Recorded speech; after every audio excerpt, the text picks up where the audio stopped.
Good morning बच्चों। आज हम पढ़ेंगे अभिक्रिया की दर की गणना।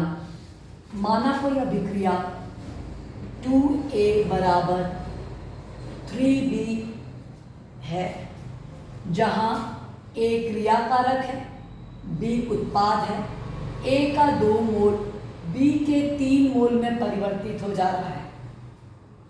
अगर प्रारंभिक समय यदि शून्य माना जाए तो उस समय A का सांद्रण A0 और B का सांद्रण शून्य होगा। थोड़ा समय बीत जाने के बाद, माना T समय बीत जाने के बाद, ये 5 मिनट या 10 मिनट हो सकता है या उससे ज़्यादा भी हो सकता है, तो A का सांद्रण घटकर AT और B का सांद्रण बढ़कर BT हो जाएगा। यदि AT की मान की गणना करें तो बच्चों ये प्रारंभिक सांद्रण माइनस x के बराबर होगा, क्योंकि A0 का x भाग B में परिवर्तित हो जा रहा है। A0 का x भाग B में परिवर्तित हो जा रहा है। बच्चों, हमको एक चीज़ और ध्यान रखना होगा। अगर हमको ये गलत नहीं है, लेकिन हमको आसानी से गणित हल करना है, तो जो स्टाइकोमेट्री A के सामने लगी है उसको यहाँ गुणा कर देना चाहिए। वैसे ही बच्चों BT का मान निकालें तो x भाग टूट रहा है, मतलब 2x भाग टूट कर 3x भाग बना रहा है। मतलब t समय में AT का सांद्रण A0 माइनस 2x और उसी समय में B का सांद्रण 3x हो गया। बच्चों, अगर हमको ये दो चीज़ें समझ में आ गई तो हम बड़े आसानी से अभिक्रिया की दर की गणना कर सकते हैं। चलिए बच्चों, अब अभिक्रिया की दर को निकालते हैं। बच्चों, हम जान रहे हैं कि समय के साथ A के दर में कमी और B के दर में वृद्धि हो रही है। तो बच्चों सबसे पहले निकालेंगे A के दर में कमी। A के दर में जो कमी होगी बच्चों, वो A के सांद्रण में परिवर्तन बटे समय में परिवर्तन के बराबर होगी। ये हम जानते हैं बच्चों, ये रासायनिक साम्यावस्था में पिछले साल हम पढ़े हैं। ये किसके बराबर होगा देखते हैं बच्चों। ये बराबर होगा अंतिम सांद्रण बटे प्रारंभिक सांद्रण बटे अंतिम समय माइनस प्रारंभिक समय।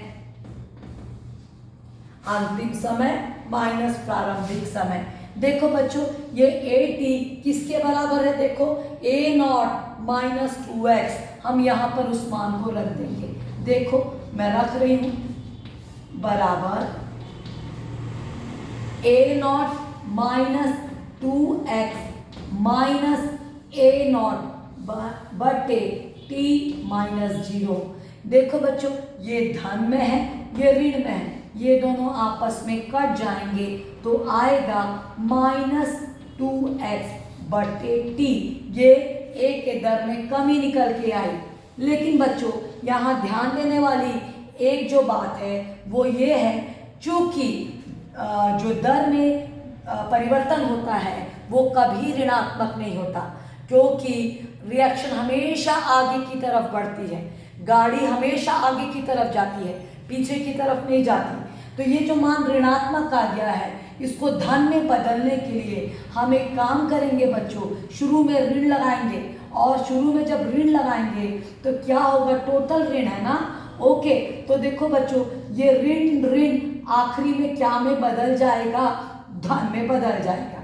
ठीक है, इसीलिए हम यहाँ पे ऋण लगाएंगे ताकि हमारा अंतिम मान धन में आ जाएगा।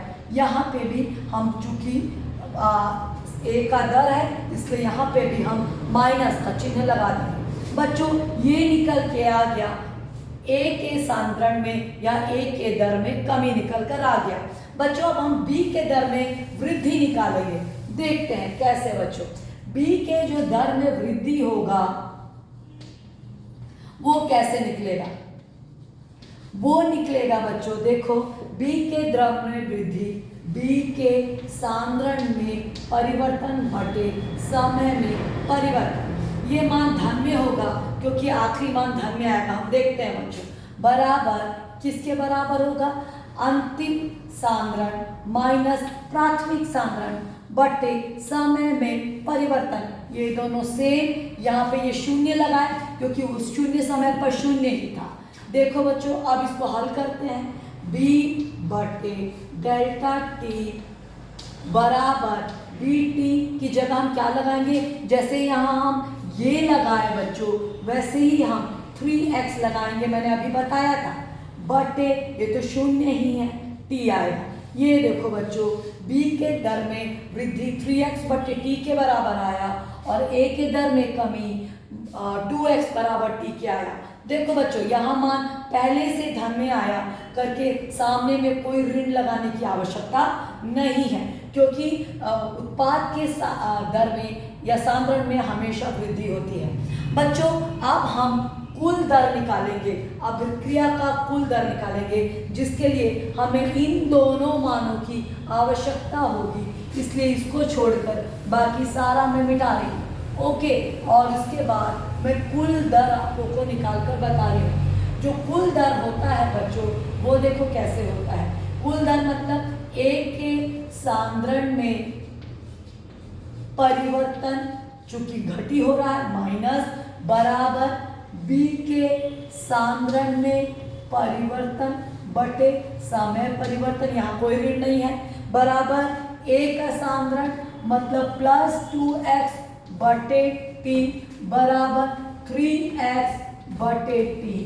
ये देखो बच्चों, ये कुल दर निकल के आ गया, टोटल ROR निकल कर आ गया। अब थोड़ा यहाँ आप लोग ध्यान से देखो, ये दोनों मान बराबर नहीं है बच्चों, ये 2x बटे t है, वो 3x बटे t है, लेकिन मान ऐसे अलग अलग नहीं हो सकते क्योंकि A और B एक ही अभिक्रिया के भाग हैं। यदि एक गाड़ी में दो लोग सवार होकर जा रहे हैं तो वो एक ही समय पर अपने लक्ष्य पर पहुंचेंगे, तो ये दोनों हम अलग नहीं कर सकते। अगर दोनों अलग है तो हमको उनको समान बनाना पड़ेगा। तो समान बनाने के लिए हम कैसे समान बना सकते हैं, एक ही तरीका है बच्चों, अगर हम लोग इस 2x बटे t को 1 बटे 2 से गुणा कर दें और बच्चों इसको 1 बटे 3 से गुणा कर दें, तब देखो ये दोनों बराबर हो जाएगा। देखो बच्चों कैसे बराबर हो जाएगा, ये देखो अगर जब हम ऐसा करते हैं तो ये और दो कट जाएगा, ये 3 भी कट जाएगा और जो दर में परिवर्तन आएगा बच्चों, ये देखो दोनों बराबर हो गया। अब दोनों का एक ही मान आ गया, अब ये सही हो गया। तो हमने क्या किया बेटा, 1 बटे 2 का गुणा किया, यहाँ पे भी 1 बटे 3 का गुणा किया। जो काम हमने यहाँ किया वही काम हमको यहाँ पर भी करना पड़ेगा। देखो बच्चों, अब तुम लोग को समझ में आ गया होगा कि मैंने 1 बटे 2 क्यों लगाया और 1 बटे 3 क्यों लगाया, क्योंकि हमको दर को समान करना चाहिए था। बच्चों ये टॉपिक आप लोग को समझ में आ गया होगा। ओके बच्चों, ठीक है।